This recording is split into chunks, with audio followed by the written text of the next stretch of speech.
କିଛି ହେଲା ମାନେ ତମେ ତ ତମର ଅଫିସ ସକାଳ ପାଖରୁ ଗଲ ଏବେ ହିଁ ଆସୁଛ ହେଲା। ମୁଁ ଚାହିଁଥିଲି ସେତେ ମଞ୍ଜୁ ଭୋକ ଲାଗିଲାନି ବର୍ଷ ଭାଉଜଙ୍କୁ ଭାଉଜ ଚାଲିବେ ଖାଇଦେବା ଭାଉଜ ପରେ ରୁହ ଆଉ ତାନି ଆସନ୍ତି ନହେଲେ ଆଉ ତମେ ନହେଲେ ଭୋକ ଲାଗିଲାନି ଖାଇଦେବ। ଆକ୍ଚୁଆଲି ମୋତେ ଭୋକ ବି ଲାଗିଲାନି ବର୍ଜୁର ହେଲା। ମୁଁ ସେ ତାନି ଆସନ୍ତି ତାନି ଭାଉଜ ଆସନ୍ତି ତମର ଖାଇବା ସାଙ୍ଗର ମତେ ଦେଇଦିଅ। ଭାଉଜ ଯାଇଛନ୍ତି ଗାଧେଇ ଛୁଆମାନଙ୍କୁ ଗାଧେଇତେ ନେଇକି ଯାଇଛନ୍ତି ମତେ ବାଢି ଦେଲେ ମୋର ଭାତ ବାଢି ଆଣିଲେ ଭାଉଜ ତା ତରକାରୀ ବାଢି ଦେଲେ ମୁଁ ବସିକି ଖାଉଛି। ଆଉ କିଛି ଗୋଟେ ଏଠି ଖରାପ କଥା ହେଲା ଭୋକ ଲାଗିବି ଭୋକ ଲାଗିଗଲାଣି ମୁଁ ଖାଉଛି ଆଉ ତ କିଛି ନାହିଁ। ଆଉ ହେଲା ତମର ଯାଅ ଦି ଯାଅ ବସିକି ଖାଇବ ମୁଁ ଏଠି ଖାଏ। ଭାଉଜ ତାର ବାଢି ଦେଇଛନ୍ତି ମତେ ମାଛ ପିସ୍ 3ଟା ବାଢି ଦେଇଛନ୍ତି।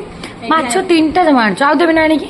ନା ନା ନା ନା ନା ଆରେ ମୁଁ ଦେଖିକି ଆସିଛି ୟାର ତମ ଭାଇ ତ ଢେର ଗୁଡାକ ମାଛ ପଡୁଛି କିଏ ଖାଇବ ସଞ୍ଜୁ ଆଉ ଦିଟା ଆଣି ଦଉଛି। ନା ନା ସମସ୍ତେ ଖାଇବେ ରୁହ ଏତିକି 3ଟା ମାଛ ମୋ ବାନ୍ତି ଫାନ୍ତି ହେଇଯିବ ନହେଲେ ବେଶୀ ଖାଇନି ହେଲା।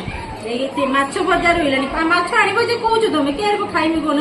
ଏଇ ମାଛ ଭଜା ରହିଲା ନା ଏଇ ଫୁଟାଣି ଟାଟିଆ ବସା ଚଡ଼ଚଡା ଇଏ କୁନ୍ଦୁରି ଆଳୁ ଭଜା ଇଏ କିଛି ମଞ୍ଜା ତାକୁ ଏଇଟା ଇଏ ଭାଉଜ ତାକୁ ଇଏ କରିକି କରିଛନ୍ତି ହେଲା। ତାପରେ ହେଲା ନାଡି ଆଳୁ ଟାଟିଆ ବସା ମାନେ ଚଡ଼ଚଡା ଟାଇପର ହେଇଛି। ଏତିକି ଖାଇସାରିଲା ପରେ ଆଉ ପେଟର ଜାଗା ଥିବନି ପୁଣି ଆହୁରି ମାଛ ଖାଇବି କହୁଛ। ତମେ ନ ଖାଇ ତମେ ଆଉ ବେଶୀ ଖାଇପାରୁନ ମୋଟା କରିଦେଇ ସାରିଲଣି ମତେ ଜାଣିଛ ନା ଖଇ ଖଇକି ମୋଟା ଇରାଦା କରିଛନ୍ତି ମତେ ମୋଟା କରିକି ଛାଡିବ ବୋଲି ଆଉ ଆହୁରି ମାଛ ଭଜା ଦରକାର ନାହିଁ। ହଉ ଗୋଟେ ମୁଣ୍ଡ ଆଣି ଦଉଛୁ ଖାଇଦବ ହେଲା। ଜମା ସତରେ ଭାଉଜ ଦିଅନି ମୁଣ୍ଡ ଗୋଟେ ଆଣି ଦଉଛୁ ବଡ ମୁଣ୍ଡଟା। ଜମା ନା ଜମା ଆରେ ତମ ଭାଇ ଆଣିଛନ୍ତି ଯେ ମାଛଟା ବହୁତ ବଡ ମୁଣ୍ଡଟା ତମେ ଆମର ତ କେହି ଖାଆନ୍ତିନି ଭାଉଜ ଖାଇତେ ଭଲ ପାଆନ୍ତି ତମେ ଖାଇତେ ଭଲ ପାଆନ୍ତି ତମର ଫାଳେ ଭାଉଜଙ୍କର ଫାଳେ। ମୁଣ୍ଡ ଖାଇତେ ଭଲ ପାଏ ଯେ 3 ପିସ୍ ମାଛ ହେଲାଣି ପୁଣି ଖାଇବି କି ପେଟର ନା ଭାଉଜ ବୋଲେ ପେଟି ନେଇଯାଉ। ମା ସଞ୍ଜୁ ତମେ ଏଇ 3 ପିସ୍ ମାଛକୁ ଏକଉଛ ତୋର କାନ୍ଦି ପକଉଛ ଆମେ ଜାଗା ଧର 7-8 ପିସ୍ ଆମେ 2 ଯା ବସିବା ଆମ ଥାଳିଟା ଟିକେ ଦେଖିବେ ତମର ଖାଇବାର ଅଭ୍ୟାସ ଅଛି ମୋର ଖାଇବାର ଅଭ୍ୟାସ ନାହିଁ। ମୋ 3 ପିସ୍ ଶୁଣ ଅଭ୍ୟାସରେ ପକାଅ